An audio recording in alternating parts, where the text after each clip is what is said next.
Dzień dobry kochani, z tej strony Mateusz Lech, witam Was ponownie. Tym razem po raz pierwszy u nas jest gościem Dariusz Duchnowski. Witam Dzień Ciebie dobry. serdecznie. Słuchajcie, obiecaliśmy i jest 14-letnie doświadczenie jako pilota. Latałeś na Boeingach 787. Jesteś Tak. jednym z naszych widzów i odezwałeś się, że możesz nam troszeczkę opowiedzieć o lotnictwie, o sytuacji, jaka może być w Rosji, o różnych technikaliach i idealnie się wpasowujesz w nasz cykl Porozmawiajmy. Mieliśmy już o wydobyciu ropy, mieliśmy o franczyzie, mieliśmy już o IT. Teraz zajmiemy się lotnictwem. Ja się cieszę bardzo, bo mam bardzo dużo pytań, a nie do końca się na tym całym systemie znam. No i przejdźmy do tematu. Jak wygląda taka droga do zawodu pilota? Jak wygląda proces rekrutacji u nas, może w Rosji też troszeczkę, jeżeli wiesz, to. Znaczy, to jest w Polsce akurat mieliśmy taki system rekrutacji i tak jakby dojścia do zawodu pilota taki dwutorowy. On w dalszym ciągu jest taki dwutorowy, taki starszy system poprzez aerokluby, tam szkolenia na szybowcach, potem na małych samolotach licencja turystyczna, potem licencja zawodowa, zdobywanie doświadczenia. Drugi tor jest tak jakby przez uczelnie, które są takie nastawione na kształcenie w branży lotniczej. Na przykład w Rzeszowie Politechnika Rzeszowska tam ma również dział pilotażu, albo Chełmie po prostu to już tam jest typowa szkoła lotnicza, która kształci pilotów. No i taka trzecia droga tak jakby zdobywanie uprawnień pilota jakby poprzez kurs, że po prostu idzie się do szkoły, tak jak jest nauka jazdy na przykład, idzie się do takiego ośrodka szkoleniowego i oni mogą zaproponować, że dobrze, ty nam zapłacisz, my ciebie wyszkolimy od razu na przykład na Airbusa 737 albo na Airbusa 320 albo na Boeinga 737 na przykład. Nie? I ty nam płacisz za to tam, nie wiem, 300-400 tysięcy złotych. Bo właśnie następne pytanie moje było, ile taka przyjemność kosztuje? No to jednak trochę kosztuje, trzeba zainwestować mocno w siebie. Tak, ale to dlatego jest ta droga aeroklubowa, nie? Że tak jakby zrobienie sobie uprawnień na szybowce, to jest koszt mniej więcej jednego wyjazdu na NARP. Na 1,5 tygodnia, czy tam na tydzień, na 2 tygodnie. Nie? Tylko że to zajmuje sporo czasu, bo to szybowce to trochę jak żaglówka, to nie ma silnika, to muszą być warunki, żeby niektóre ćwiczenia można było tak jakby przeprowadzić. I dlatego na przykład te szybowce to jest taki tani sposób takiej weryfikacji, czy na pewno mi się to podoba, bo to jest szczególnie młodzi ludzie idą i tam dowiadują się, że to jest tak naprawdę pierwszy raz, że jak on siedzi w tym kokpicie sam, to wszystko od niego zależy, że jaką decyzję podejmie, tak się stanie po prostu. Ale nie jest tak, że wkładają kompletnie zieloną osobę do szybowca i mówią, no poradzisz sobie albo zginiesz, nie? No tam ktoś chyba na początku siedzi z tyłu czy coś. Znaczy to jest tak jakby bardziej skomplikowane, nie? Że osoba zielona jak wsiada do szybowca, to leci i podejmuje decyzję, ale z tyłu ma instruktora. Okej. Dopiero po jakimś tam pewnym etapie, jeżeli instruktor jest pewny, że ta osoba przede wszystkim nie spanikuje, nie? Bo to jest, każdy człowiek wie, że jak coś nowego jest, to chodzi o ten charakter, tak jak kierowca, jak się coś dzieje nieprzewidzianego na drodze, to on może zamrzeć i po prostu spanikować i nic nie zrobić, nie? Co jest najgorszą sytuacją ever, po prostu, jak po prostu niech się dzieje wola nieba, nie? I jadę prosto, nic nie robiąc w płot, nie? Na przykład, nie hamując, nic nie robiąc. I tak samo jest w lotnictwie, w szybowcach, nie? To jest ten odsiew takich ludzi, którzy No, instruktorowie to są najczęściej doświadczeni ludzie z dużym bagażem, tak jakby z dużą ilością ludzi, którzy się przewinęli przez ich proces szkolenia. I to tak jakby powoduje, że oni mają to oko, nie? Że bardzo Ktoś często panikuje, czy nie? tak, ten system jest tak skonstruowany, że jak instruktor nie jest pewny, to po prostu prosi bardziej doświadczonego instruktora, słuchaj, weź zerknij na tą osobę, nie? Czy to jest materiał, w którym jeszcze można rzeźbić, czy lepiej porozmawiać z nim, weź ty, Odpuść. jak chcesz rekreacyjnie latać, nie? No to na samoloty rekreacyjnie, spokojnie, możesz sobie tam, ale jak ty chcesz tak jakiś wyczyn robić albo latać zawodowo, to ty sobie odpuść po prostu, bo ty nie masz tego czegoś, co by ci, co spowoduje, że ty będziesz w tym dobry, nie? Bo niektórzy nie widzą głębi na przykład, niektórzy po prostu, to są cechy indywidualne, nie? Okej. I rozumiem, najpierw szybowiec, później jakiś mały samolocik, awionetka i później przechodzisz ten proces i... Tylko to bardziej nie chodzi, że to jest mały samolocik, do tego on jest mały, bo jest tani, mniej paliwa pali w ogóle, ale to chodzi bardziej o uprawnienie, że to jest uprawnienie takie do latania niezarobkowego, nie? Że to możesz latać turystycznie. Możesz nawet 10 osób zabrać do samolotu i ich przewieźć, ale nie możesz za to wziąć pieniędzy. Ty masz taki mały samolocik? Mam taki malutki, ale to jest osobna historia, bo to jest polskiego producenta, który niestety już nie istnieje i traf chciał, że kupiłem jeden z pierwszych samolotów, który wyprodukowali, jeszcze taki prototypowy, i ostatni, który w ogóle był wyprodukowany tam do spółki z kolegą i z koleżanką, żeśmy kupili po prostu ostatni wyprodukowany od tego producenta samolot ever po prostu. Czyli kupiliście pierwszy, a później ostatni, tak? Czyli zamknęliście cykl. Znaczy to było trochę inaczej, bo to był pierwszy z 3, bo to był taki, wszystko jest certyfikowane tak jakby w lotnictwie, nie? I do certyfikacji się tam produkuje ileś samolocików, żeby pokazać temu Urzędowi Lotnictwa Cywilnego, bo to jest cały skomplikowany system po prostu papierologii. Go dzisiaj. Tak, papierologii. I po prostu do procesu certyfikacji musieli wyprodukować tak jakby 3. One miały wtedy jeszcze inne skrzydła, trochę inne komponenty, inaczej się zachowywały w locie.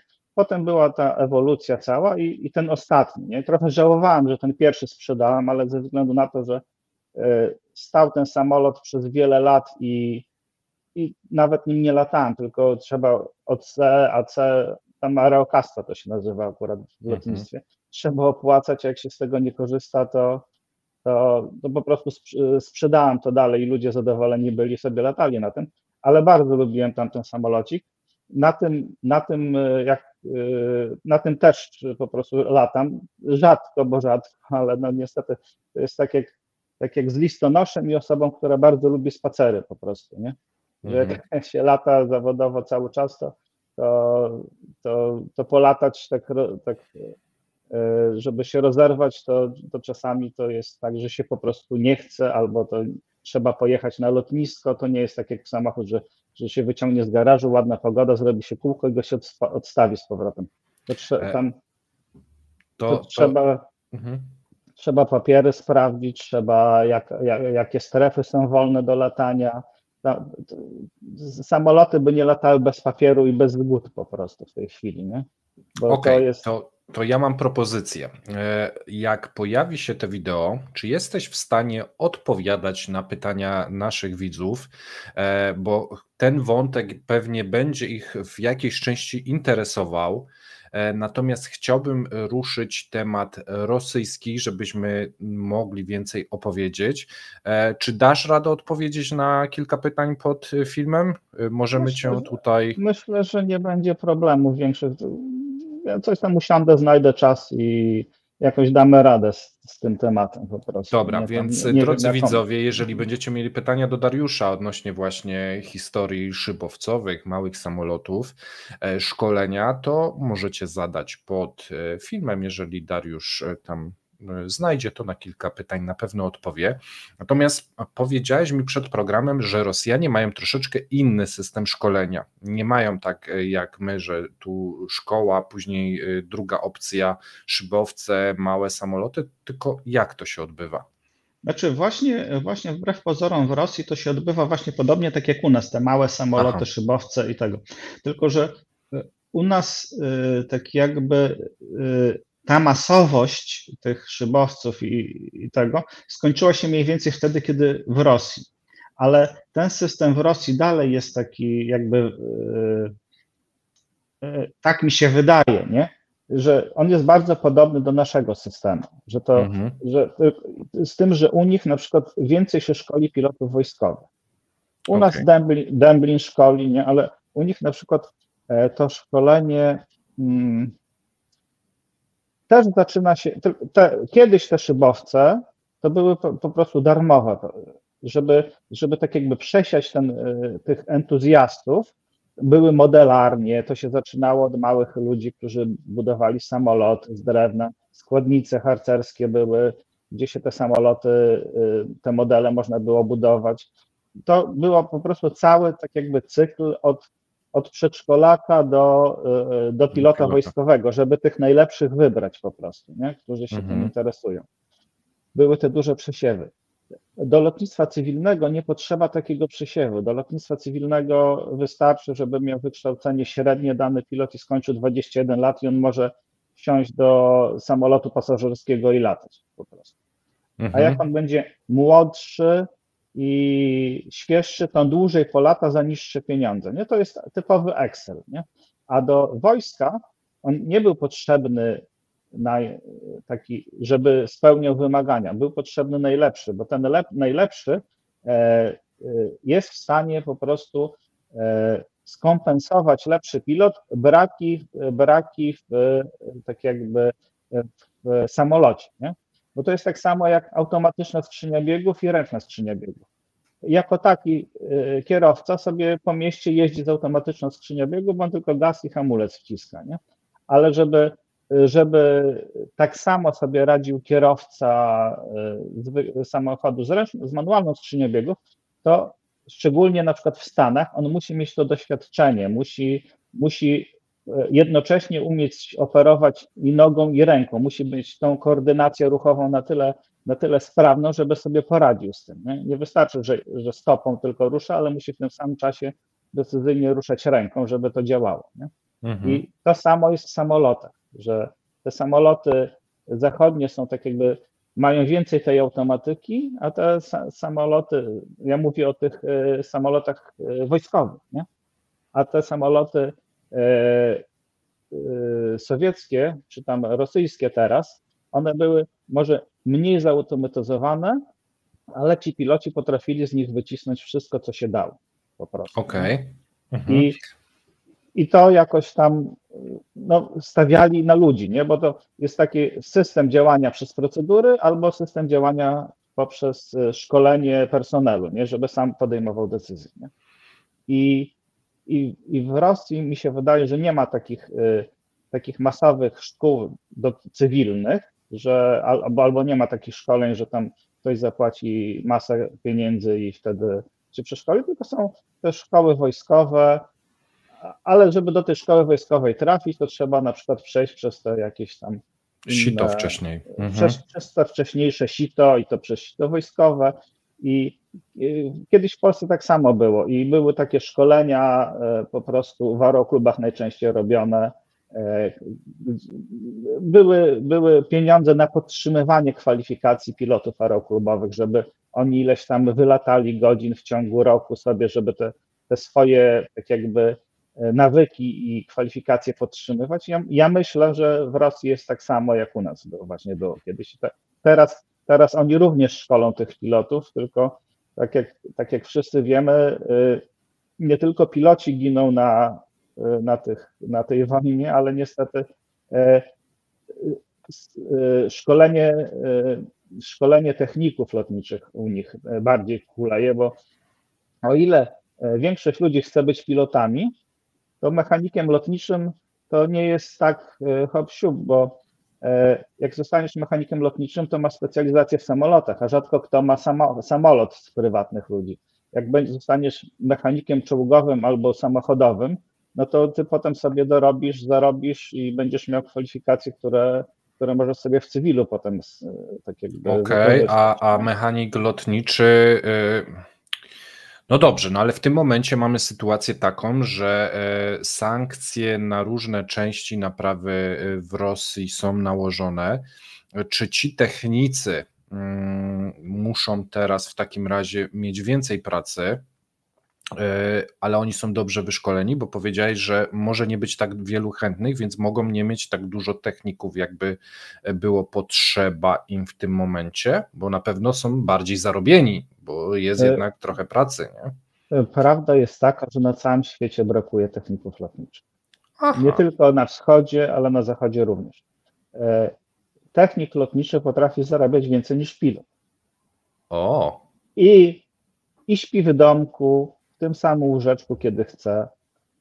Starają się mu w hangarze zrobić ciepło, żeby on przychodził do pracy, bo jak on ma do wyboru pracować w hangarze nieogrzewanym, a ogrzewanym, to wybierze tą pracę w ogrzewanym. I ci doświadczeni, ja mówię o doświadczeniu, i jest teraz taka moda, żeby jak najmniej wykształconych ludzi brać do tej techniki, żeby oni wykonywali tylko zadania, że są specjalne karty, checklisty, które oni wykonują, odkręcić tą śrubkę i on musi to odhaczyć, nie? Tak jak w serwisach samochodowych są próby gogli VR stosowane, żeby mu pokazywało, które śrubki ma odkręcić i gdzie odłożyć, i sztuczna inteligencja zlicza te śrubki, żeby żadna nie zginęła i potem mu mówi, żeby te śrubki tu odkładać, żeby na tym szkoleniu, bo to jest tak, żeby mieć cały obraz tej skomplikowanej maszyny i znać zależności, co od czego zależy, dlaczego się coś robi, to po prostu to szkolenie, wykształcenie jest bardzo drogie i długie, nie? A wystarczy wziąć ludzi i przeszkolić na kilkumiesięcznym kursie z wykonywania procedur i on po prostu ma potem listę, które śrubki ma odkręcić, z jaką siłą ma dokręcić i on nie wie, po co to robi, ale ma to zrobić i on to zrobi, nie? Tak jak robocik, i że jak będzie miał jakiś problem, to do tego mądrzejszego ma się odezwać i zrobić. Trochę te procedury się mszczą, bo czasami jest tak, że ktoś robi tak bo to są typowo zachodnie podejście do tego tematu.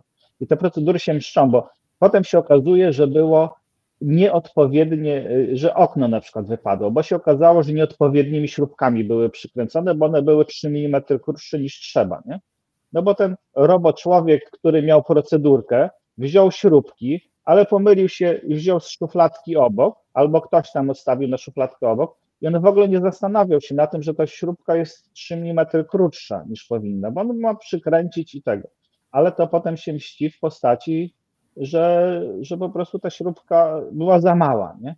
Albo, że na przykład on o 18 kończy zmianę, nie? I na tym momencie checklisty skończył, przychodzi następny i on zaczyna od następnej pozycji, a się okazało, że on na przykład zaznaczył, że już to zrobił, a tego nie zrobił. I też, że nie dokręcił na przykład jednej śrubki. Potem też może się okazać, że nie była jedna dokręcona śrubka, bo ktoś już zaznaczył, że ją dokręcił, ale jeszcze nie dokręcił, a wtedy była zmiana. Nowy jak przyszedł, to nie sprawdził poprzednich, no bo nie musiał, bo w checkliście było, że już to jest zrobione. No i się okazało, że przeszło takie coś, nie?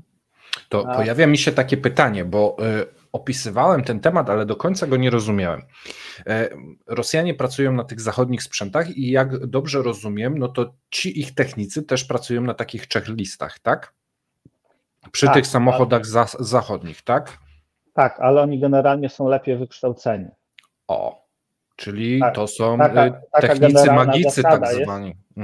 Że oni rozumieją, po co to robią w znacznej części, nie? Że ten ich proces szkolenia tak jakby szkolenie na wschodzie jest tańsze niż na zachodzie.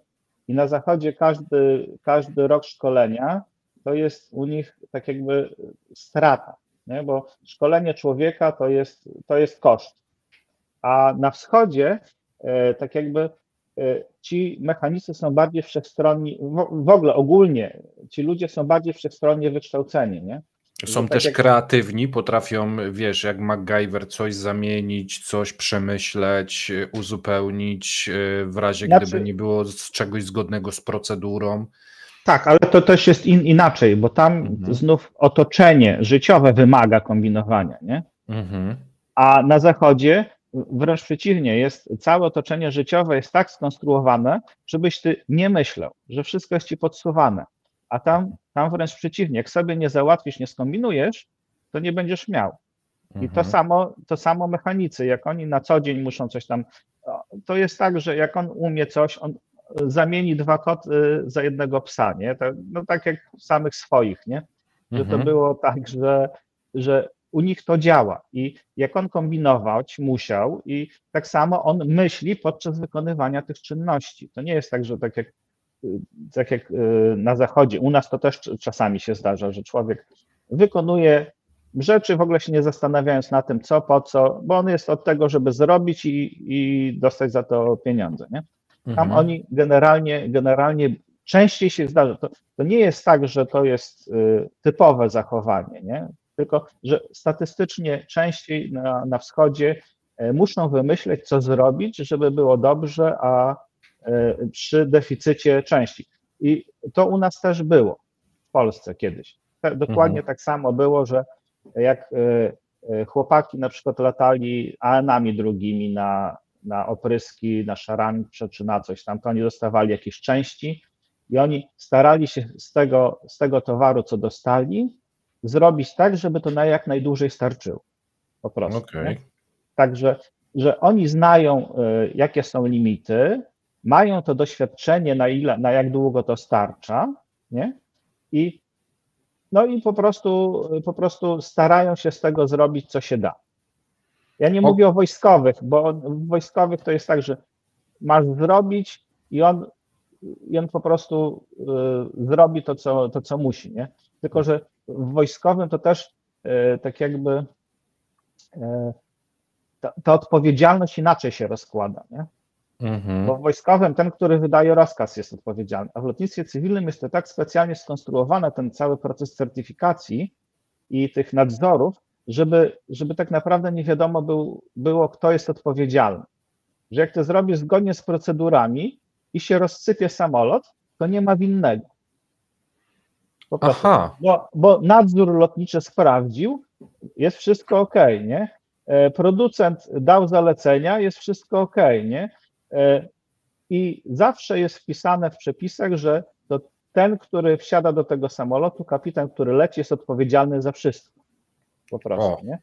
I jak samolot pasażerski, jak kapitan wsiada do tego samolotu, to najczęściej ma tam, nie wiem, 1/5 ryzy papieru i tam są różne dane, różne parametry, różne rzeczy, z którymi powinien się zapoznać i powinien je wiedzieć w momencie lecenia i za to on odpowiada. Powinien książki techniczne sprawdzić wszystkie, jakie tam usterki wcześniej były w historii i kto naprawiał i kiedy, nie? To jest po prostu, to jest system taki zachodzący na siebie papierów i tak jakby certyfikatów, no wszystkiego. Tam czyli to tak naprawdę pilot samolotu decyduje, czy on wystartuje tym samolotem, tak? Dostaje tą ryzę papieru, mają przejrzeć i ma podjąć decyzję, lecimy, tak? Tak. Generalnie tak jest, nie? Ale to jest tak, że on ma też szczegółowe wytyczne, z jakimi usterkami może wystartować. Tak, dobra. Bo z usterkami można latać, a z jakimi nie można. Są na przykład usterki, z którymi nie można wystartować, ale można wylądować. Aha, Okej. Bo to jest tak, że jak jakaś usterka wyskoczy, no to zepsuło ci się, no zepsuło, ale możesz lecieć do celu, nie? A są tam niektóre usterki, które ci się zepsuje, no to musisz lądować na najbliższym lotnisku po drodze. Bo wiesz co, mamy sygnały z Rosji, że co chwilę mają jakąś awarię w powietrzu, albo samolot się nie poderwał i zjechał z pasa startowego i tak dalej. Myślisz, że te książki serwisowe są prowadzone dobrze, rzeczowo i ci piloci podejmują właściwe decyzje, czy tam jest praca na ryzyku, bo ktoś od góry kazał, żeby to leciało, a może ta magia i te właśnie umiejętności kreacji części od tych specjalistów technicznych powoduje, że czasem coś nie wypali. Jak byś to ocenił, obserwując to, jaką ilość awarii w tym momencie mamy w lotnictwie rosyjskim? Co jest składowe w tym momencie? Znaczy, trzeba zaznaczyć, że awaria awarii nierówna. Okay. Tak samo jak w samochodzie, nie? Zaświeci się żółta lampka na chwilę i zgaśnie, to w samolocie jest awaria. Okej. Po prostu. Bo to się w komputerze zapisało, już to jest awaria i to jest lot z awarią już wtedy. Lot z jakąś zapaloną kontrolką to jest również awaria, a również jak masz jeden niesprawny silnik i dwa systemy hydrauliczne, to też jest awaria. Okej. Tylko, że jedna awaria to jest taka, że ci po prostu silnik pali 0,3 litra na setkę więcej, a druga awaria jest taka, że z 4 kół hamuje ci jedno po prostu, nie? I to jest awaria i to jest awaria, nie? Generalnie, że tak jakby, żeby każdą awarię tak jakby w linii lotniczej wyświetlać, to jest statystyka, nie? Że te awarie się muszą zdarzać, bo to jest skomplikowany, mechaniczny tak jakby samolot i awarie się zdarzają, będą zdarzać, tylko że ludzie myślą, że to zaraz coś się wydarzy, jak taka awaria jest, nie? Generalnie pilot nawet się nie spoci, jak ma awarię. Musi mieć naprawdę wielki problem, żeby się spocić, a katastrofy zdarzają się tylko w momencie, kiedy pilot nie rozumie, jaka awaria się stała. Po prostu. Zdarzają się katastrofy w zupełnie sprawnych samolotach. Nie? Samolot jest sprawny i spadł do morza i koniec. I to też, i to jest, także awarie, tak jakby, awarie się zdarzają, będą się zdarzać i muszą się zdarzać w lotnictwie. Tak samo jak w motoryzacji i w samochodach. Tylko te awarie powinny być na tyle skutecznie wyłapywane właśnie, żeby odwoływać te rejsy. I linie lotnicze pracują na tak niskiej marży w tej chwili, że one powinny mieć około 5% samolotów więcej niż tras, nie? Ze względu na to, że te samoloty muszą iść do przeglądów, że jak przyjdzie na przykład kapitan samolotu i po zrobieniu na przykład sprawdzenia wszystkich parametrów, nie, bardzo często się zdarza, że wystarczy zresetować ten samolot, ale to może trwać godzinę na przykład, czy 1,5 godziny, nie?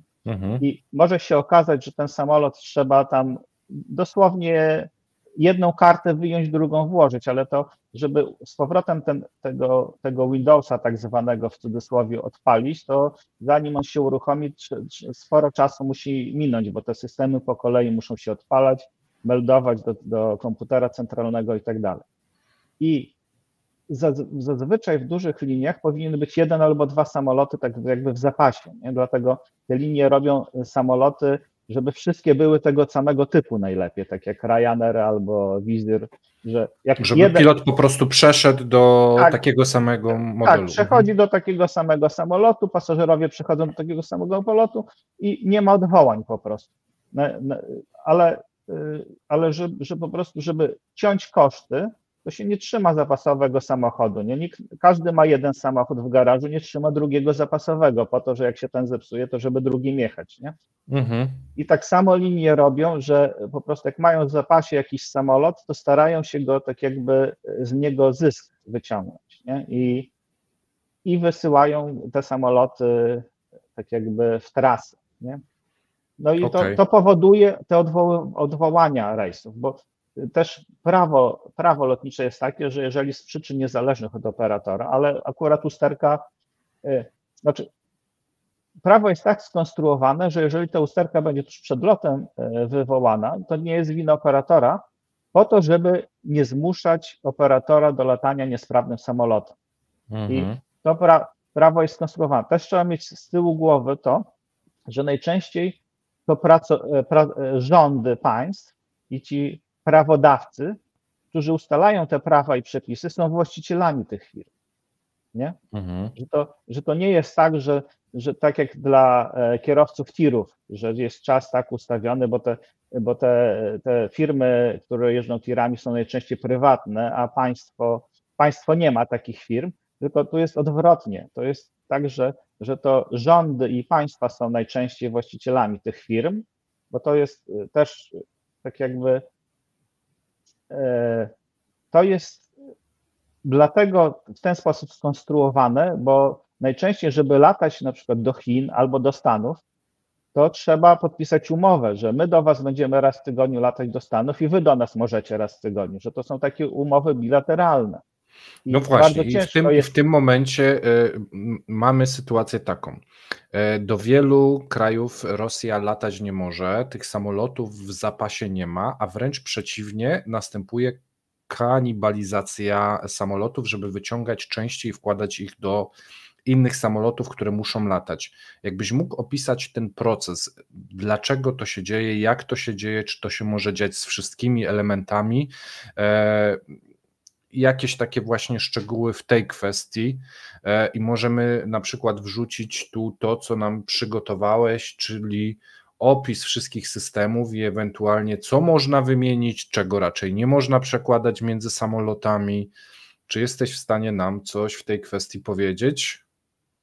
Znaczy, tak zasadniczo to bym chciał powiedzieć o takim ogólnym, znaczy tu jest część systemów po prostu samolotu, nie? Żeby można było zobaczyć, jak to jest skomplikowane.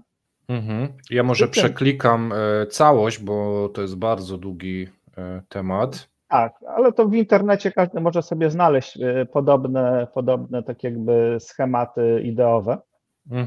I generalnie można powiedzieć, że to się niewiele różni od samochodu, te systemy się nie różnią, od samochodowych, nie? Tak, że tam jest ABS również, są pompy paliwa, są alternatory, generatory, akumulatory, wszystko jest to samo, tylko to jest wszystko zwielokrotnione. Tak jak mamy w samochodzie najczęściej jeden alternator, to w samolocie potrafi być ich 12. Nie? Okej.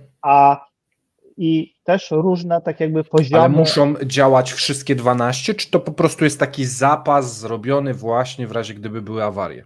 To jest zapas zrobiony. Bo to jest tak, że jak na przykład jeden silnik siądzie, to potrafi na przykład 1/3 tych generatorów się wyłączyć, nie? Okej. Do tego stopnia to jest tak jakby pozabezpieczane, że jak oba silniki się zepsują, nie masz w ogóle silników. Lecisz sobie na poziomie przelotowym i oba silniki ci się wyłączą.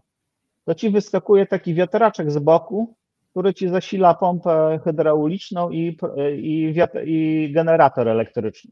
I on ci zasila w te wszystkie systemy. Aha, taki jak mamy te elektrownie wiatrowe, to po prostu... Tak ci z boku kadłuba wyskakuje taka pompa wiatrowa, która daje ci ciśnienie oleju i prąd i ty lecisz z tym, nie? I ty jak lecisz samolotem, to z takiego poziomu ty możesz 200 km spokojnie przelecieć i poszukać sobie miejsca do lądowania, bez silników. Okay. Także jak masz w zasięgu lotnisko, to możesz dogadać się przez radio. Słuchajcie, mam taki problem. Bezstresowo, tak, bezstresowo. Znaczy, to nie jest bezstresowo już, bo to już masz, bo to musisz po prostu poinformować, bo ty w kokpicie wiesz, ale te dziewczyny z tyłu, te stewardessy, one nie latają tam po to, żeby ci kawę dać albo kanapkę, one tylko tam latają po to, że jak się naprawdę coś wydarzy, to żeby one opanowały tych pasażerów, żeby oni sobie krzywdy nie zrobili, żeby dać szansę, bo jak na przykład poczują dym w kokpicie, znaczy w samolocie i wszyscy przejdą na przykład naprzód, mimo że samolot będzie sprawny, to nie da się nie wylądować, bo on będzie źle wyważony. A aż tak, nie? Że po prostu. jak kapitan powie, że masz w dymie siedzieć do lądowania, to ty po prostu nabierasz powietrza, idziesz w ten dym i siedzisz po prostu, nie? To jest tak skonstruowane, że on wie i jak tylko rozpozna się sytuację, to trzeba poinformować przynajmniej szefową, słuchaj szefowa, mamy 15 minut, ustać ludzi, powiedz, że będziemy lądować na rzece albo na wodzie, żeby kamizelki ratunkowe sobie przygotowali, albo powiedz, że nie będziemy na wodzie lądować, żeby zostawili te kamizelki i nie tego. I wtedy szefowa już zaczyna działać, nie? Zbiera te wszystkie wózki, żeby przy lądowaniu, bo ten wózek potrafi kilkadziesiąt kilo ważyć i jak on po prostu walnie w kogoś, to wyleci przodem albo bokiem, albo jakoś tak, nie? I żeby ci ludzie wszyscy na pewno się tymi pasami przypasali, bo to już wtedy jest walka o to, żeby nie ocalić samolotu, żeby jak najwięcej ludzi ocalić po prostu, bo to już jest walka po prostu o ocalenie ludzi. To tu muszę zapytać ciebie od razu, jak dokończysz wątek, bo na pewno widzowie będą chcieli, żebyś opowiedział, czy miałeś taką sytuację, ale to kontynuuj i później najwyżej przejdź. Znaczy to jest tak, że no i wiesz, i te stewardessy po prostu przeszkalają ludzi, jak się zachować, żeby jak po wylądowaniu ci, co ocalają, to żeby nie robili fotek, tylko oddalili się, bo jak to wybuchnie, to będą niepotrzebne straty, żeby się zebrali w jakimś tam miejscu, się wyznacza ludzi, którzy będą pomagali przy zjeżdżaniu na tych ślizgawkach, które są tam podzamontowane, nie? Bo tam jak ludzie w otchłań praktycznie skaczą, jak jest ciemno, ale tam jest tak jakby, tam świecą się takie lampki, które pokazują, gdzie ta ślizgawka się kończy, jak ona jest, nie, żeby w ciemności nawet było widać, ale tam na dole najlepiej, żeby ktoś został i pomagał.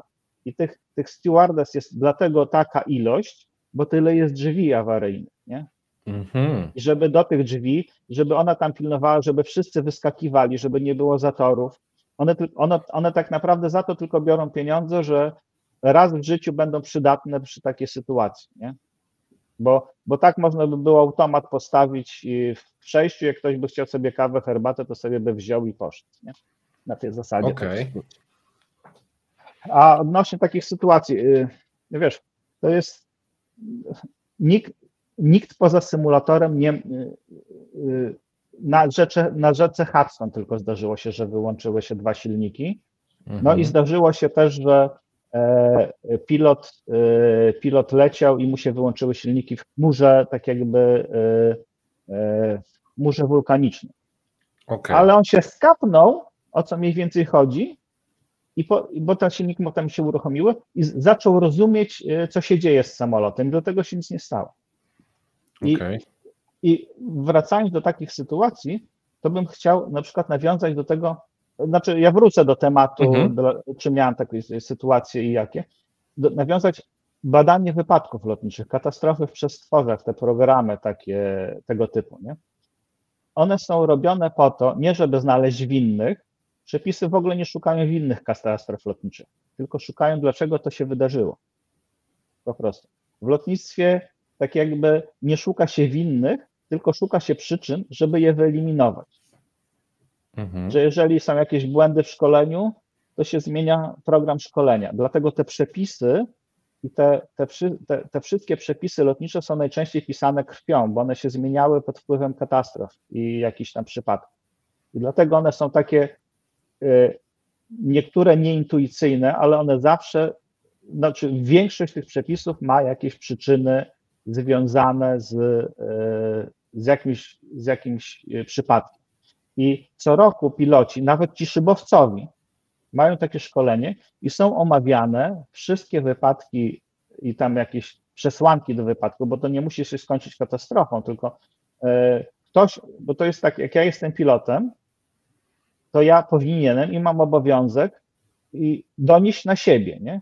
Słuchaj, ja leciałem i nic z tego nic nowego, obaj zasnęliśmy na przykład i ja to wpisuję w raport, nie? Żeby sprawdzić, co było przyczyną to, że my obaj zasnęliśmy lecąc w tym samolocie, nie? Bo to mógł być jakaś awaria systemu technicznego, że nagle poziom tlenu spadł, nie? To mogło być tak, że my obaj byliśmy na tyle przemęczeni, że kolega coś, że źle nam zaplanowali loty, że nie powinniśmy razem lecieć, bo był za duży poziom zmęczenia, nie? Albo że jeden z nas, bo jest tak, że na przykład tak samo jak mają dopuszczenia do lotów samoloty, że z niektórymi usterkami mogą latać samoloty, tak samo mają piloci dopuszczenia z usterkami. Że na przykład ktoś, kto ma na przykład jakiś tam defekt nieduży zdrowotny, może latać samolotem, ale nie może on latać z inną osobą, która ma jakiś inny defekt, że musi z pełni zdrową osobą latać. Że jak dwie takie osoby, że jedna ma taki defekt, inna taki, wsiądą w kokpicie, to oni nie mogą razem lecieć zgodnie z przepisami.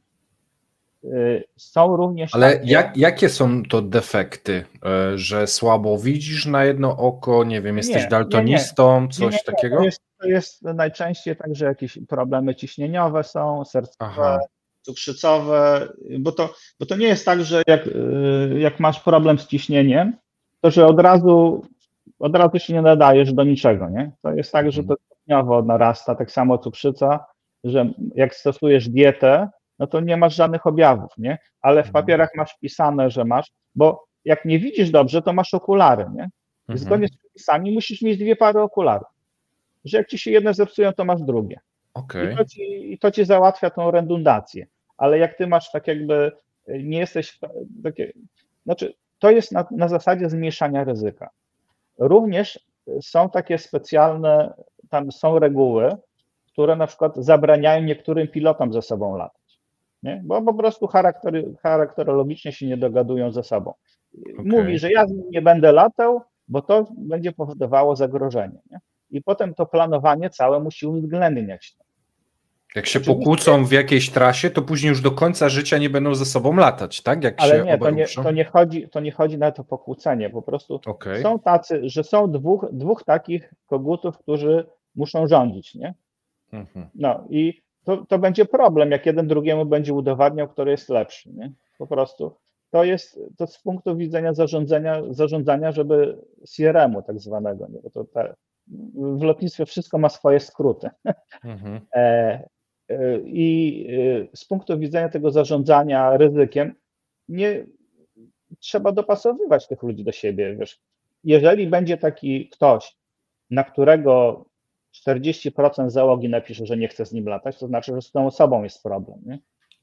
I wtedy trzeba to z tą osobą albo poważnie porozmawiać, albo doszkolić go, albo na testy jakieś wystawić psychologiczne, albo coś, albo po prostu mu wytłumaczyć, że zachowuje się w nieodpowiedni sposób, nie? To jest bardzo tak jakby rozbudowany system zarządzania, nie? To jest, żeby to wszystko poznać, to zarządzający mają bardzo duży wpływ na to, co się dzieje w firmie, o tak powiem. No. Dobra, to wracajmy do tych sytuacji takich awaryjnych, nie? Sytuacje awaryjne się zdarzają i one będą się zdarzać i każdy pilot miał jakąś sytuację awaryjną. Bardziej się przy tym spocił albo mniej, ale system szkolenia tak jakby jest tak skonstruowany, żeby odnosząc to do samochodu, to co roku zdaje się egzamin na prawo jazdy. Co roku. I co roku trzeba egzamin wewnętrzny zdać. Czyli generalnie co pół roku ma się egzamin.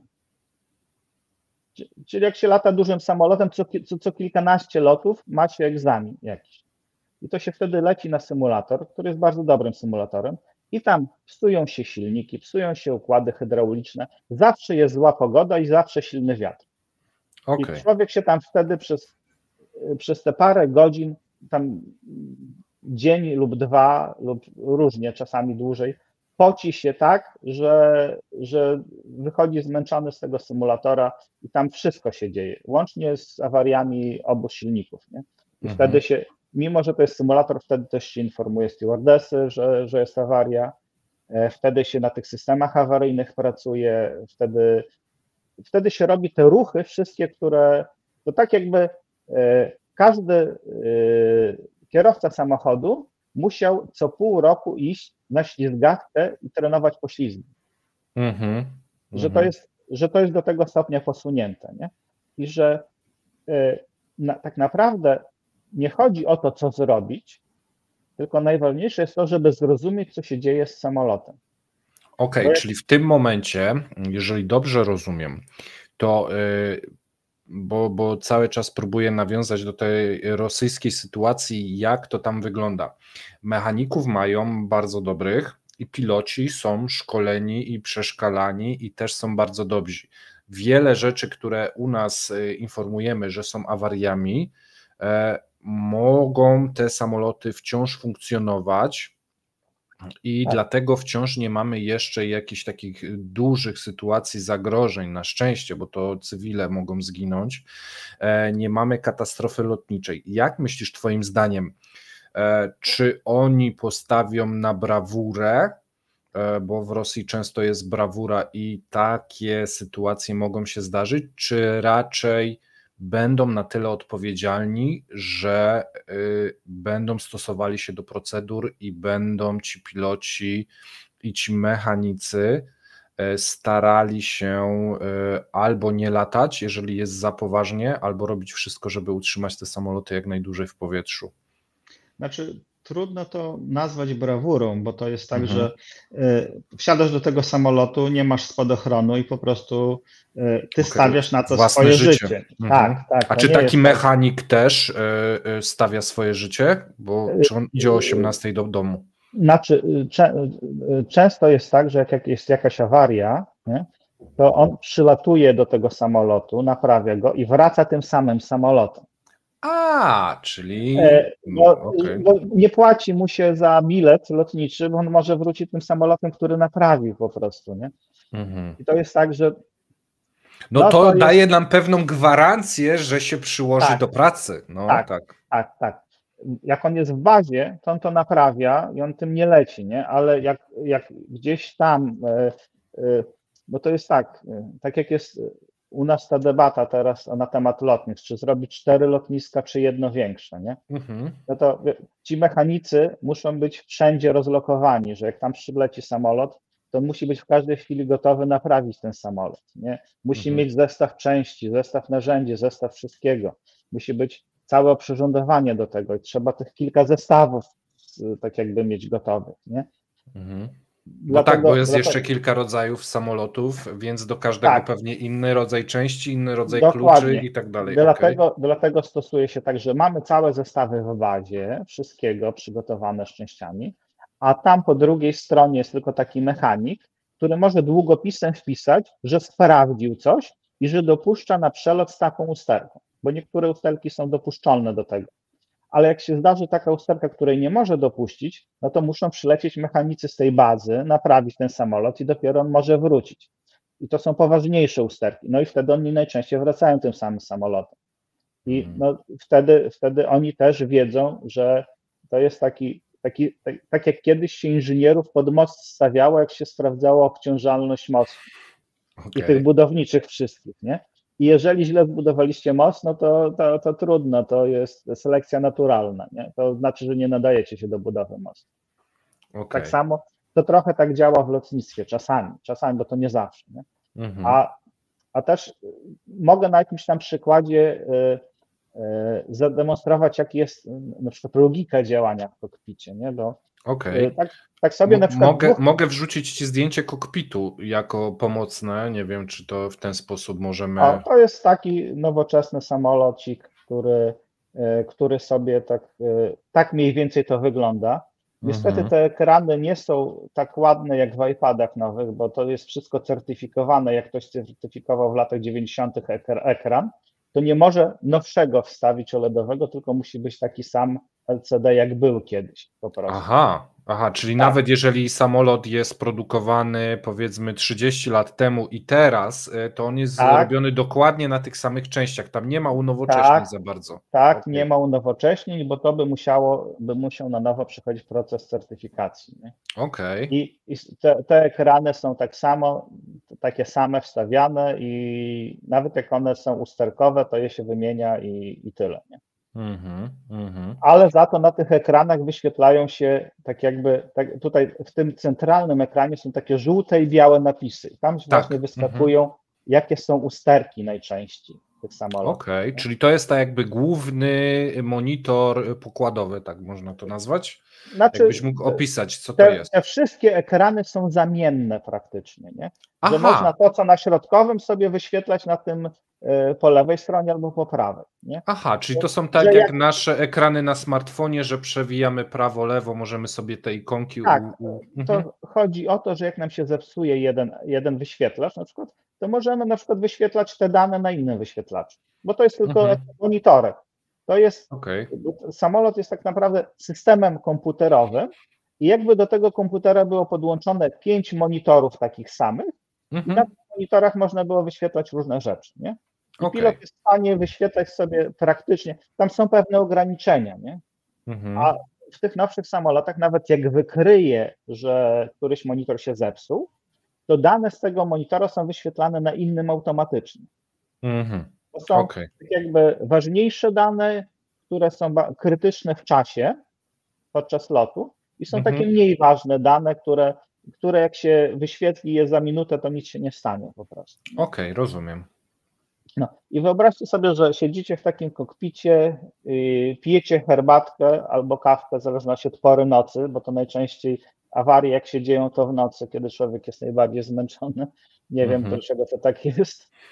I coś wyświetla wam się na tym monitorze, nie? Na tym środkowym, ten żółty napis. Na tym środkowym. I jest napisane na czerwono, że system C hydrauliczny, poziom ciśnienia niski. Nie?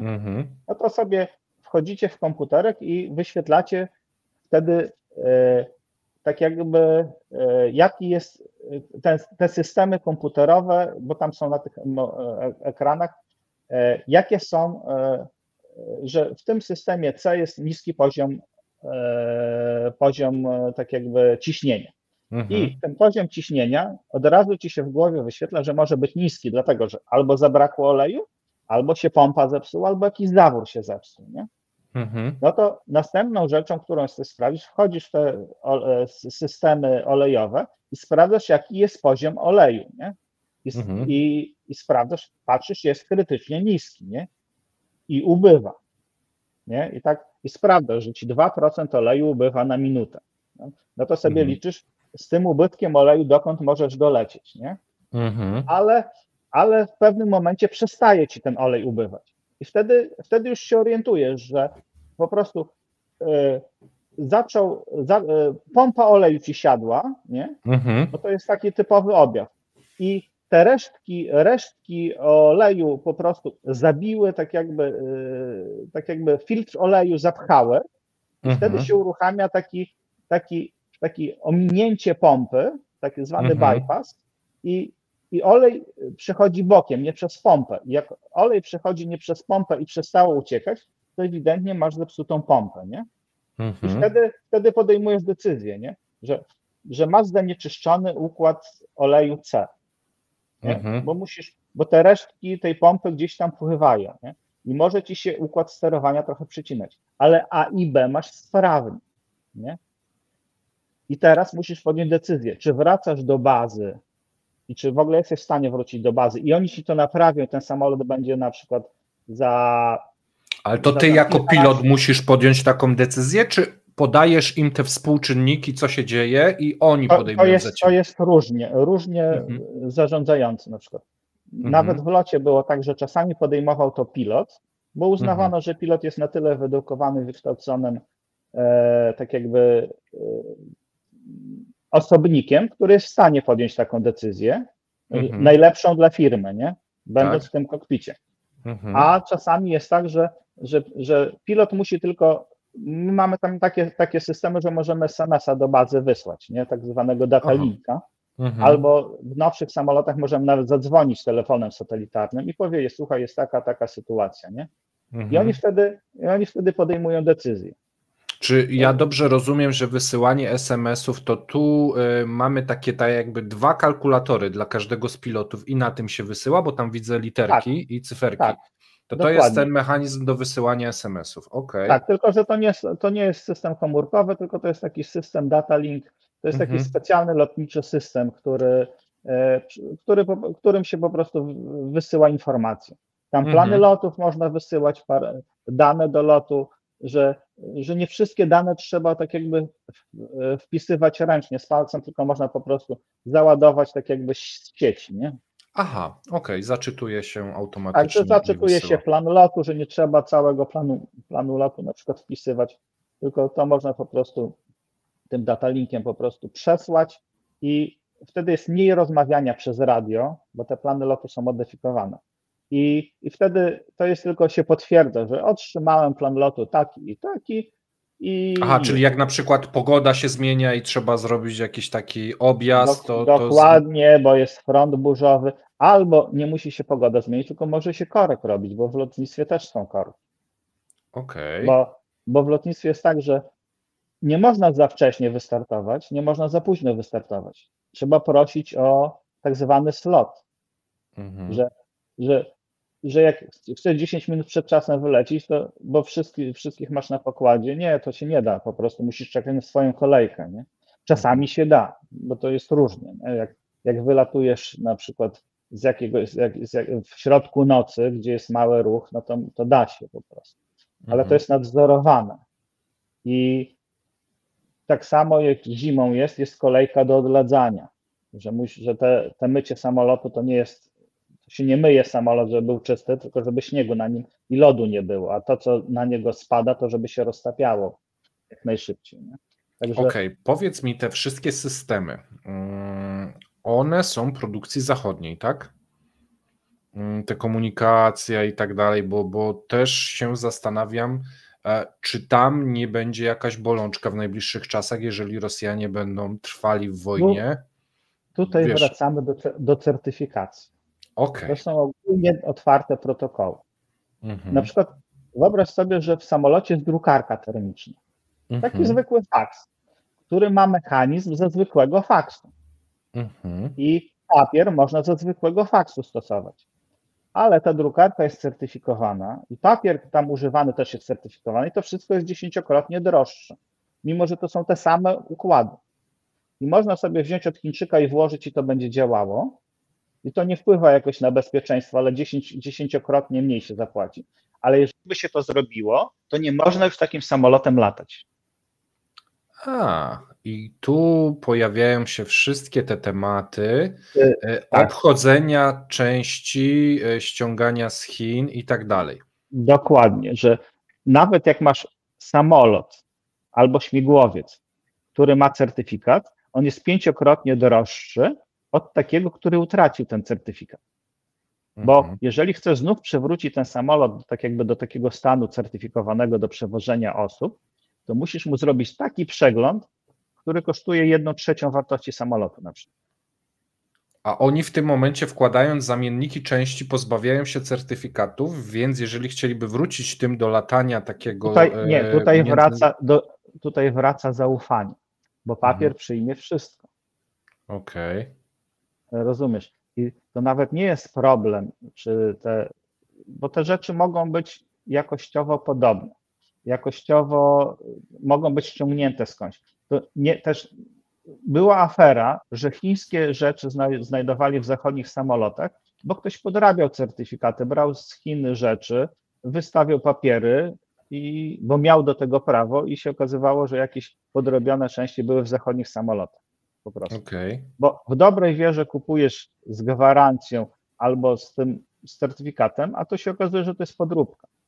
I to nie znaczy, że ta podróbka jest gorsza, bo to jest tak samo jak z tymi ekranami, że na wierzchu on wyświetla dokładnie tak samo, jak to, tylko w środku jest zamiast przewlekane urządzenia, to są takie montaż powierzchniowy, nowocześniejsza metoda montażu jest robiona. Na tej zasadzie, że te podróbki mogą być nawet lepsze, ale one są nielegalne. No to co w takiej sytuacji? Ściągają, zostawmy takie tematy typu ekran, typu faks, bo wiadomo, że z tym samolotu poleci. Natomiast są pewnie jakieś newralgiczne części, których nie powinno się wymieniać bez certyfikacji. Albo się nie da po prostu fizycznie, nie da się tego zrobić, bo one się zużywają i trzeba wstawić, można zamienniki wstawić, które są dopuszczalne, ale bardzo właśnie tutaj możemy wrócić do tych dawców części.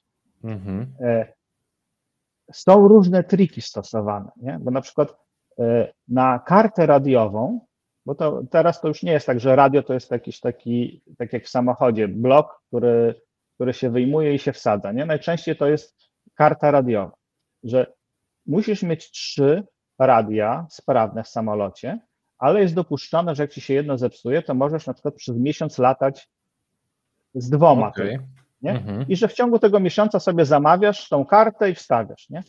Ale trik polega na tym, że na przykład masz 10 samolotów takich samych i ci się w jednym zepsuła karta, nie? I już latasz 3,5 tygodnia i mówią, muszę wymienić kartę, no ale nie mam. To wyjmujesz tą zepsutą kartę, wkładasz dobrą z innego samolotu, a tą zepsutą wkładasz do drugiego samolotu i tam znów możesz miesiąc latać na tej zepsutej karcie. Aha, i później do 4., 5. i okej. A potem z powrotem do tego samego.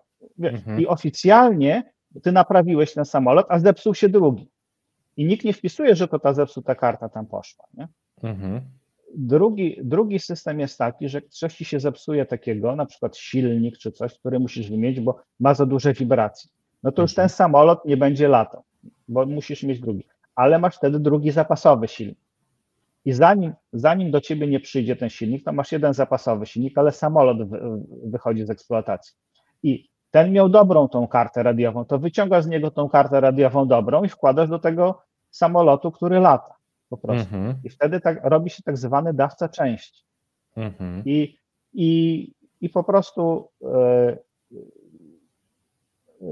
likwidujesz ten samolot po trochu i cały czas wyciągasz z niego jakieś części. W lotnictwie jest tak, że jak samolot przez ileś miesięcy nie lata, to potem mu trzeba też specjalny przegląd zrobić. Dlatego na przykład się ludzie, bardzo często są takie afery, pseudoafery, że na przykład jakiś tam polityk samolotem tym wojskowym poleciał sobie gdzieś tam, nie? A prawda jest taka, że ten samolot i tak musi się oderwać na jakieś pół godziny od ziemi, żeby gdzieś polecieć, zrobić kółko i wylądować, żeby tak zwaną zdatność do lotu utrzymywać. I czy jakiś polityk poleci tam do Wrocławia tym samolotem, czy on po prostu wystartuje, zrobi kółko pół godziny nad Warszawą i wyląduje, to jest ten sam koszt, a on i tak musi to zrobić, nie? I jak taki samolot, który nie lata, bo jakiś tam część nie ma, potem trzeba będzie przegląd zrobić. I bardzo często te samoloty już nie wracają potem do służby, bo się nie opłaca, nie? Bo to trzeba kupić silnik, kupić to, zrobić przegląd, a tu się okazuje, że jeszcze wyjmę to i to będzie taniej kupić jakiś używany samolot, który jest sprawny, niż robić te przeglądy i to wszystko, nie? A ten zostaje już na części. Dobra, a to powiedz mi, jakie elementy, jakie części samolotu będzie bardzo ciężko kupić gdzieś zamienniki? Silnik, nie wiem, jakie podzespoły w samolocie, na przykład jak jest Boeing, to tylko w Boeingu jesteśmy w stanie kupić i nie jesteśmy w stanie tego oszukać. Czy kojarzysz, jakie to części, jaka mechanika, no bo wiadomo, faks, radio, no to okej, ekran, a co jest takiego, że nie da się kupić? Co jakiś czas wychodzą problemy ze świecami zapłonowymi. Tak, ostatnio opisywaliśmy ten problem, że rosyjskie 10-krotnie chyba krócej działają niż te oryginalne. Tak, ale to jest tak, bo to też trzeba zrozumieć, że w samochodach, jeżeli ktoś produkuje 10 000 czy tam 15 000 samochodów rocznie, to jest manufaktura, taki malutki zakładzik i on sobie tam wszystko dokupuje i żeby tam części do niego zrobić, to trzeba specjalne zamówienie na zapas i w ogóle. A tych samolotów to się produkuje stosunkowo niewiele. To nie są miliony sztuk, żeby tam jakieś części... No kilkaset, z tego co czytałem, to kilkaset rocznie. Boeing, no, Airbus, do tam 2000 chyba. Tak, ale i chodzi o to, że jak ktoś produkuje świece, to on musi przestawić maszynę na te świece żarowe. On musi zamówić partię, tak jakby materiału do produkcji i wystarczy, tych producentów nie ma 7, nie? Tak jak na przykład producentów elektroniki do samochodu było tam 4 takich liczących się, czy tam 5 i jak 1 czy 2 zepsuło fabryki swoje, no to się okazało, że nagle jest wielki kryzys, nie? A tutaj takich producentów, takich świec, no jest też 2 na przykład, nie? Ale oni też nie, to nie jest ich główny profil produkcji, bo to jest tak jakby, oni to produkują, ale przy okazji mają inne rzeczy do roboty. I jak on na przykład zamówi jakieś materiały, zrobi to, ustawi maszyny, naprodukuje ileś tam, ale to on też nie naprodukuje na zapas, nie? I się okaże na przykład, że dostawca mu jakiś wadliwy materiał dał, który się tam po jakimś czasie na przykład utlenia, nie? I ta świeca po jakimś czasie przechowywania przestaje spełniać swoje tak jakby parametry. I wtedy na całym świecie się okazuje, że nie ma świec zapłonowych do samolotu. On specjalnie szybko zaraz robi coś, żeby te świece się pojawiły. Rosjanie próbują też kupować podróbki na przykład tych świec, nie? One wyglądają tak samo, tylko materiały są mniej tak jakby trwałe, nie? I one też działają. I to jest tak, że tak samo jak z klockami hamulcowymi do samochodów. Można kupić za 100 zł i za 500 zł. Nie? I one wyglądają dokładnie identycznie z zewnątrz, w opakowaniu są nawet podobne. Nie? Te kartoniki są ładne. Ale ten jakoś 3 razy dłużej działa hamulec i tak nie pyli jak ten tańszy. Nie? Tak samo jest w tych częściach samolotowych. I czasami jest tak, że się idzie na kompromisy. Lotnictwo to głównie składa się z kompromisów, nie? Że jakbyśmy postawili na topowe bezpieczeństwo, to by samoloty nie latały. Bo jak samolot nie lata, to jest bezpieczny. Nie? A to chodzi o to, żeby ten kompromis taki, żeby to było i bezpiecznie, i efektywnie, i stosunkowo tanio. Bo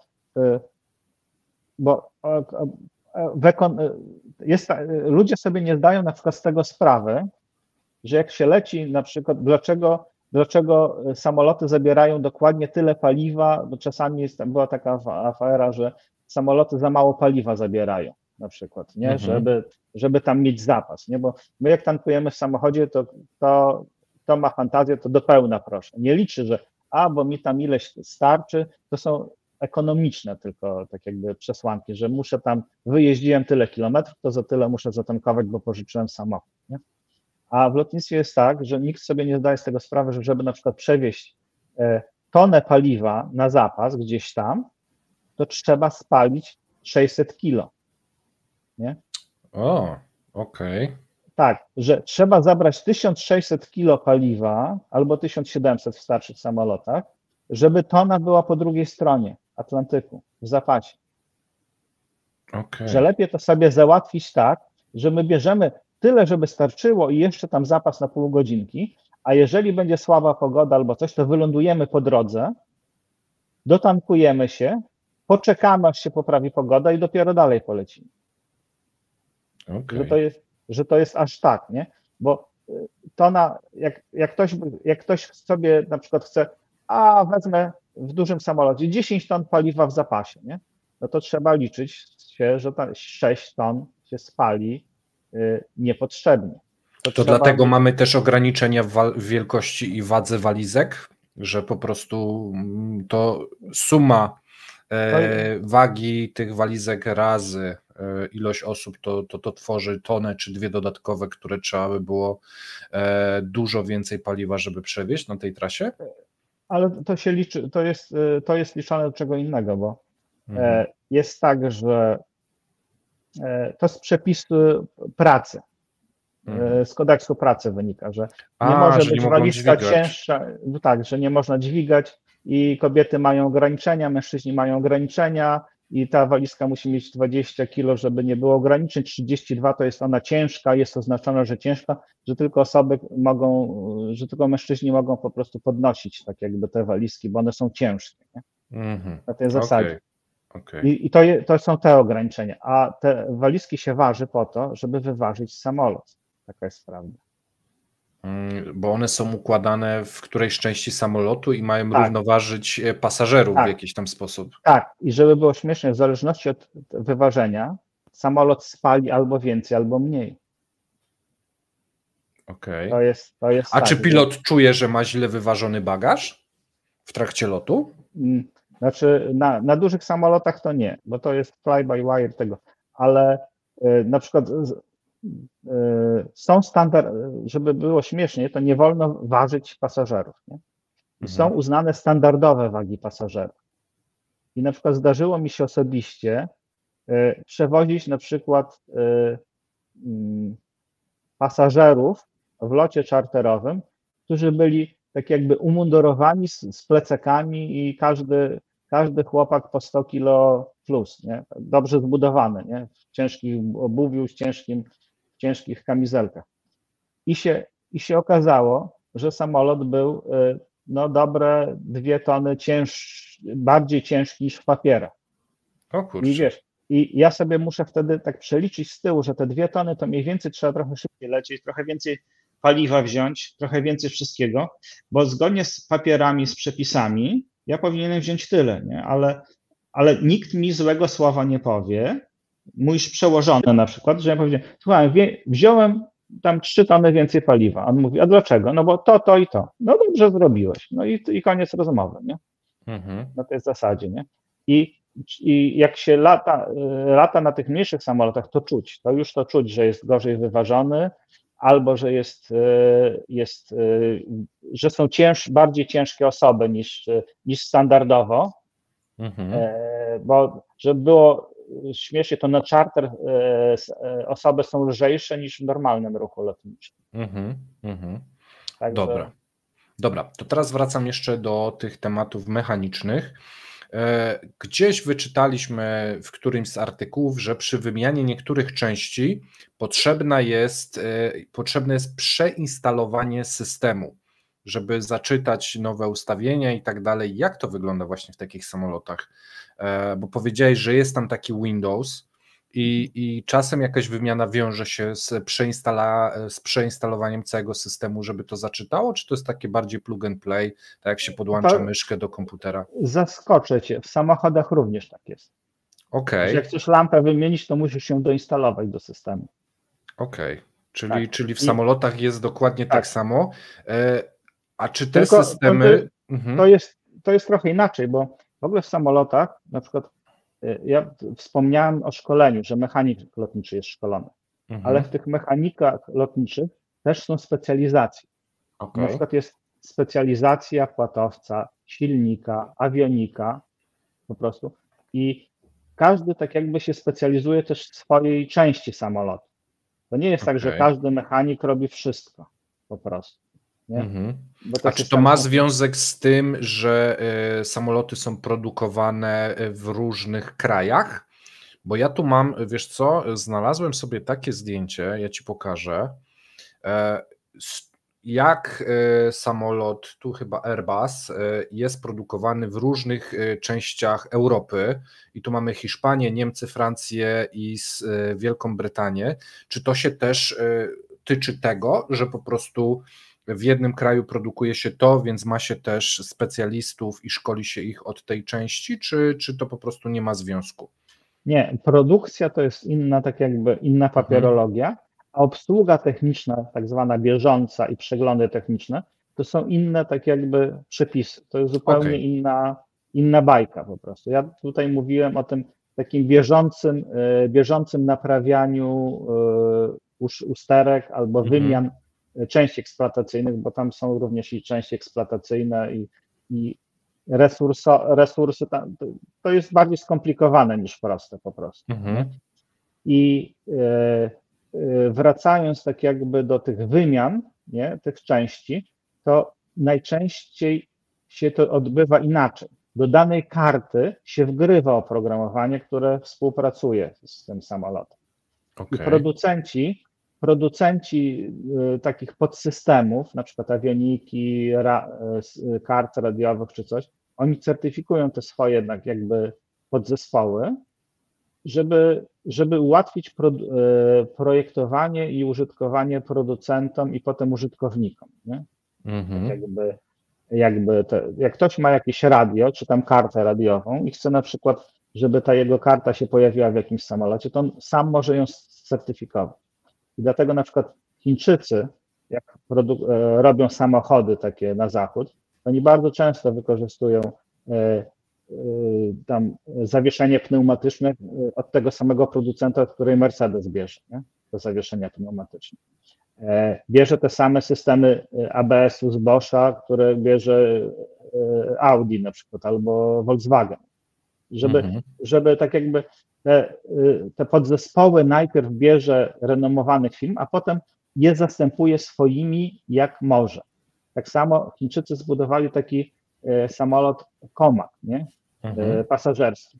I silniki, awionika i większość tych wszystkich tych systemów jest zachodnia. I oni po prostu stworzyli ten samolot, on lata, już wchodzi tak jakby w serwis komercyjny i on na pewno będzie miał jakieś tam bolączki wieku dziecięcego, ale za 10-20 lat to będzie po prostu porządna maszyna, która sprawdzi się na rynku i będzie latała po prostu. Nie? To mam do Ciebie teraz pytania a propos nowych samolotów, gdyż Putin zapowiedział wyprodukowanie 600 samolotów pasażerskich do 2030 roku, tylko i wyłącznie na systemach rosyjskich i na myśli rosyjskiej.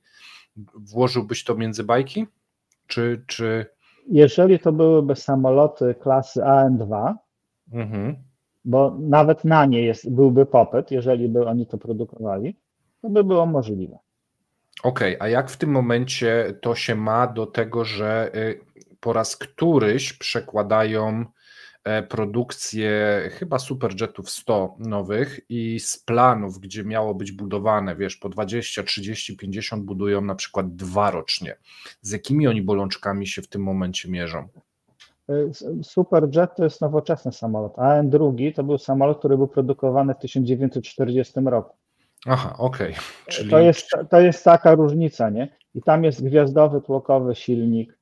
To jest samolot, który naprawi się kombinerkami. To jest samolot, którym na przykład farmerzy w Australii przewozili owce z jednej strony rzeki na drugą, no bo to było tanie. To jest samolot, który potrafi lecieć z prędkością 200 km na godzinę i palić 200 litrów paliwa samochodowego, lotniczego, jakie tam się wleje, takie leci. I to jest samolot, który jest w aeroklubach używany do zrzucania szczepionki na przykład na listy.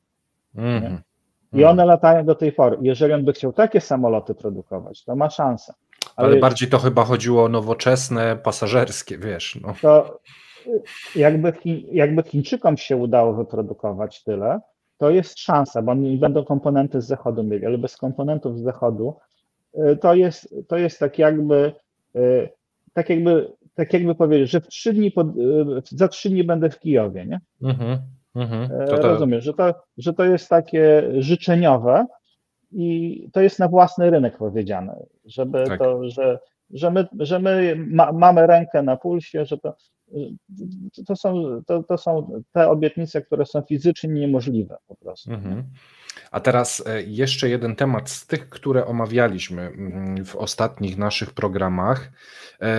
Boeing ma problemy z produkcją, ma tam problemy z tym swoim nowym samolotem. Kolejka się po te samoloty wydłuża, gdyż mają spowolnienie produkcji nałożoną, mają jakiś zakaz przez regulatora amerykańskiego, ja już nie pamiętam dokładnie, jak on się nazywał. Jak rozumiem, Rosjanie, którzy teraz po części kanibalizują, używają zamienników i tak dalej, wypadli z kolejki po samoloty zachodnie. Ta kolejka się wydłuża. Jak myślisz, jeżeli wojna by się skończyła, nie wiem, za rok, 2 i ustawią się w kolejce po nowe samoloty, bo te najprawdopodobniej będą eksploatowali ile się da, kiedy oni mogą doczekać się nowych samolotów, takich właśnie zachodnich firm w tym momencie? Teraz jest tak, że w ogóle brakuje na rynku samolotów. Tak. Taka jest generalnie zasada. Ale to też nie dlatego brakuje, tylko brakuje silników dla tych samolotów. Bo to jest tak, jak mówiłem, że to nie są wieloseryjne produkcje, tylko zdarzało się, że na przykład z takiego spółki Dreamlinera, że potrafiło 30% światowej ilości samolotów stać tylko dlatego, że producent silników nie był w stanie dostarczyć silników. Zachodniej floty, tej, które nie ma sankcji której zachodniej nie ma sankcji żadnych. I 30% floty stało na przysłowiowych kołkach, bo dostawca nie wywiązywał się tak jakby z zamówień. Nie? Okay. I wtedy co z tego, że producent wyprodukuje 10 dodatkowych samolotów, jak będzie musiał czekać w kolejce na silniki do nich. To jest właśnie taki problem, że to trzeba zgrać dostawy wszystkich części, wszystkich komponentów i jeszcze zapewnić serwis do nich, bo nie wiem, czy wiesz, teraz na przykład nikt nie kupuje praktycznie całego samolotu.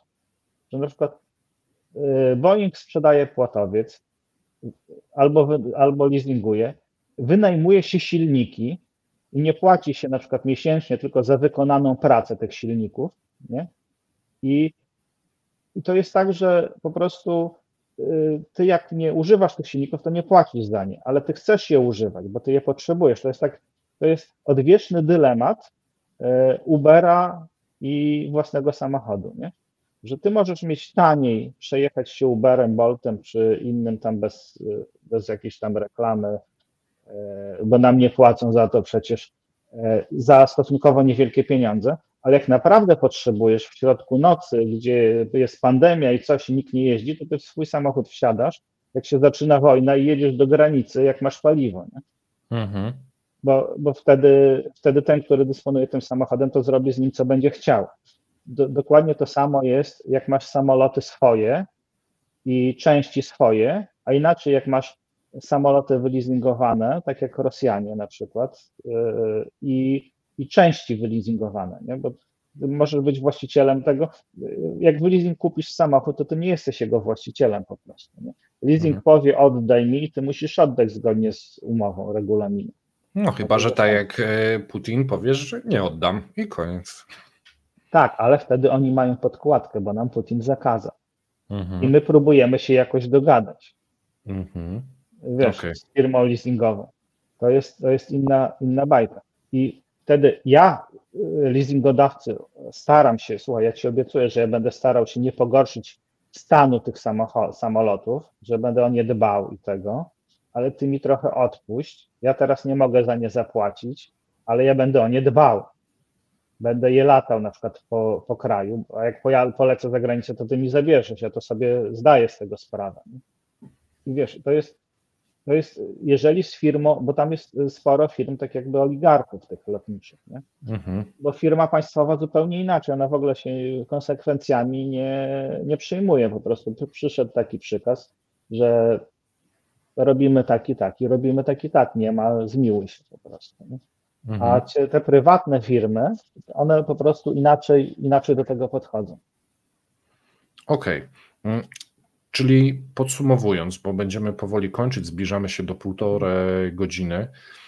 Jak oceniasz w tym momencie sytuację lotniczą w Rosji? Są plusy? Widzisz gdzieś tam na pewno rzeczy mniej katastrofalnie niż nam by się wydawało, ale widzisz też pewne ograniczenia, których nie są w stanie przeskoczyć. Jak byś to podsumował? Znaczy, to jest tak, że rynek lotniczy, oni mają bardzo duży rynek wewnętrzny, tak. Bo lot wewnętrzny potrafi trwać kilka godzin i no tak jak u nas po Europie na przykład latają, nie? Tak, ale u nas po Europie, jak jest lot 3-godzinny, to przelecisz całą Europę, tam przez 3 godziny to do Bajkału dolecisz po prostu, nie? Do połowy, tak jakby do połowy Rosji. Jest taka różnica. I oni na rynku wewnętrznym sobie jakoś będą radzić. Na rynek zewnętrzny to są umowy i zgody. Jak nie ma zgody, to po prostu oficjalnie mogą cię zestrzelić. No bo to jest tak jakby przebrany samolot wojskowy za cywilny i chcesz go zbombardować. Taka jest mniej więcej opinia. Żaden pilot cywilny, żadna firma cywilna nie będzie takiego robiła numerów. W ogóle lotnictwo cywilne nie będzie brało udziału tak jakby w tym konflikcie według mnie. Bo wszyscy będą chcieli jak najszybciej po tym konflikcie, po tej wojnie, po całej sytuacji, jak najszybciej podjąć współpracę z Rosją. Bo to jest bo to jest po prostu 2 godziny lotu na każdy samolot zaoszczędzone. Okej. 2,5 godziny ze wschodu na zachód po prostu. I tak samo, no i to jest po prostu pieniądze, nie?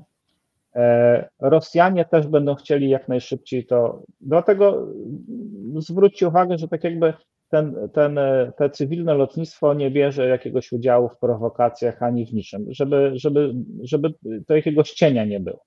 Są jakieś aresztowania samolotów, bo jakiś po prostu operator linii popełnił błąd i wysłał nie ten samolot, co trzeba na zachód. To są samoloty, które jesteśmy właścicielem, jesteśmy tego i one mają wszystkie certyfikaty i on poleci. Ale jak ktoś przez pomyłkę wysłał takie, że coś tam brakuje albo jest po prostu nakaz zatrzymania na dany samolot, ludzie popełniają błędy. A na rynku wewnętrznym to jest tak jak Korea Północna, też ma swoje lotnictwo i ono lata jakoś tam, nie? Rosja musi mieć lotnictwo. Oni, jeżeli nie będą mieli z zachodu samolotów, to będą brali z Chin samoloty. A w tej chwili jest taki brak samolotów na rynku, że myślę, że linie lotnicze będą rozpatrywały wszystkie opcje po prostu. Nie tylko rosyjskie, ale i zachodnie. Na tej zasadzie, nie? Ale Także wszystkie opcje znaczy się co? Że chińskie samoloty zaczną być brane pod uwagę. Okej. W tej chwili jest tak, że Chińczycy, żeby wprowadzić gdzieś samolot, to muszą dać bardzo dobrą cenę. A ta cena będzie na tyle dobra, że te komponenty zachodnie w tych samolotach będą na tyle warto, że będzie warto te samoloty kupić dla tych komponentów samych. Nie? Ja tak oceniam. Nie daję gwarancji, ale takie mam przeczucie. Nie?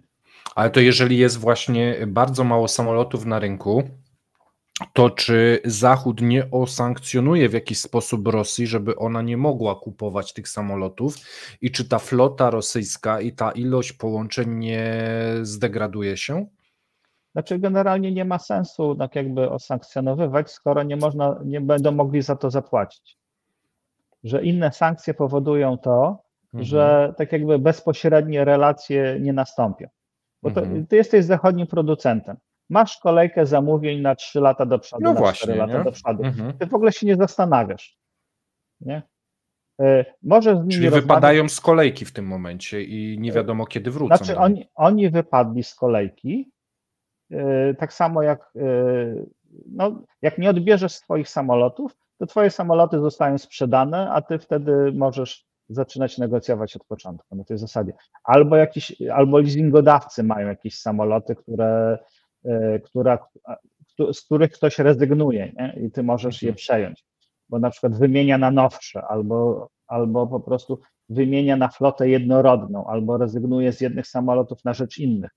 I po prostu ty wtedy masz taką okazję, żeby te samoloty sobie tak jakby przytulić i wykorzystywać.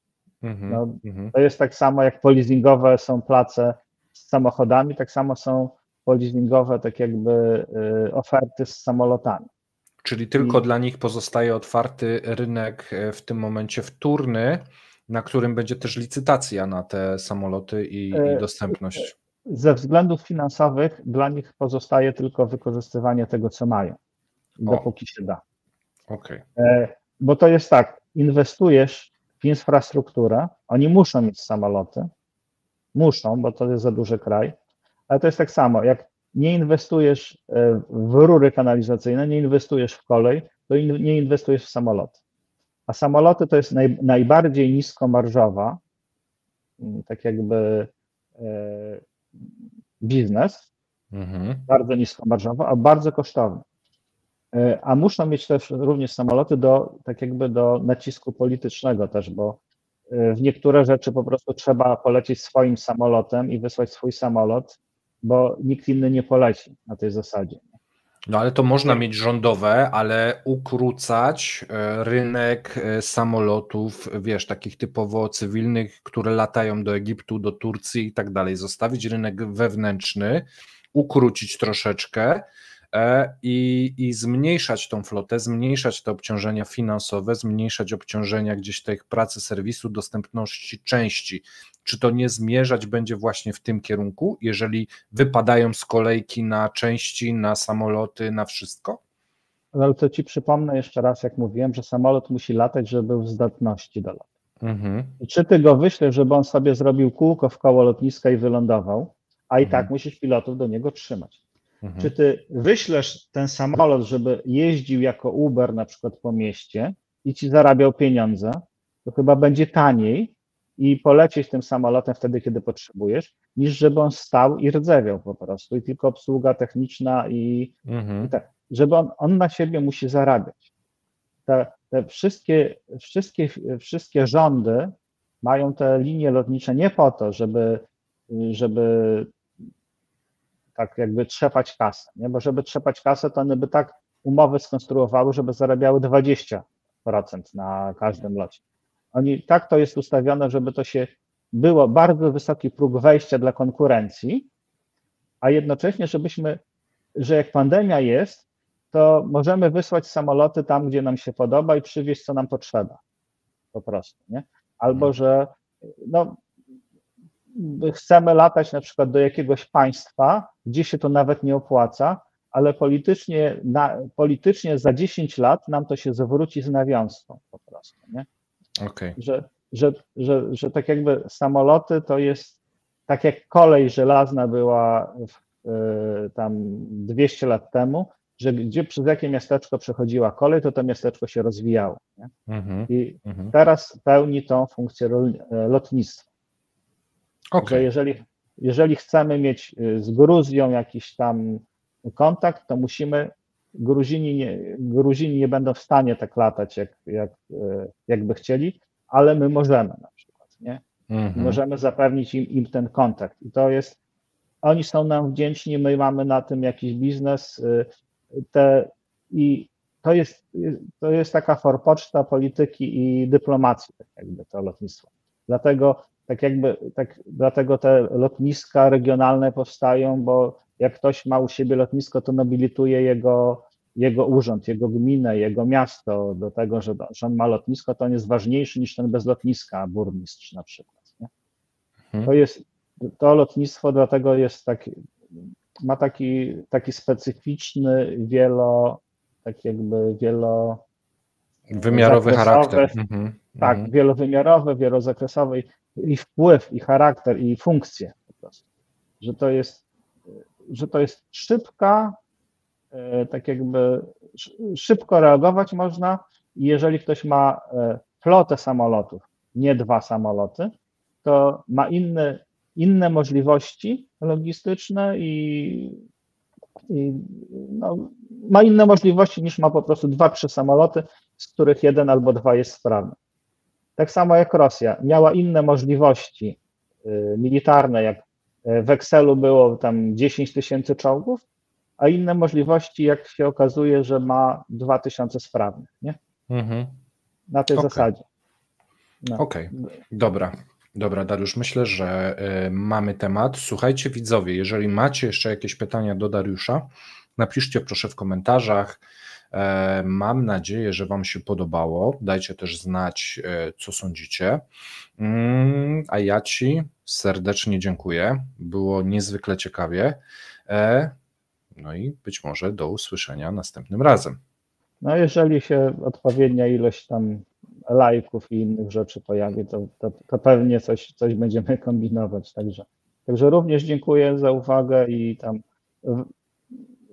jeżeli będą jakieś pytania, to postaram się w miarę możliwości odpowiedzieć, bo jak będzie ich tam 5000, to fizycznie nie będzie możliwe, ale jak będzie tam kilkaset powiedzmy, to to już... Dobra, dziękujemy jeszcze raz, trzymajcie się, cześć. No cześć.